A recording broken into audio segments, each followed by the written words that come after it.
بسم اللہ الرحمن الرحیم۔ ناظرین، آج ہم آپ سے شیئر کرنے جا رہے ہیں شیطان کی وہ تاریخ جو عابد سے ابلیس بنا۔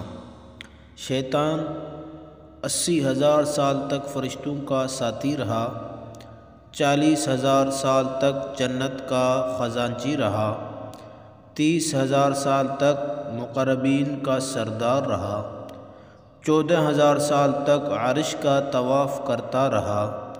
پہلے آسمان پر اس کا نام عابد تھا، دوسرے پر زاہد، تیسرے پر عارف، چوتھے پر ولی، پانچویں پر تقی، چھٹے پر خازن، ساتویں پر عزازیل، اور اب قیامت تک اس کا نام ابلیس ہے۔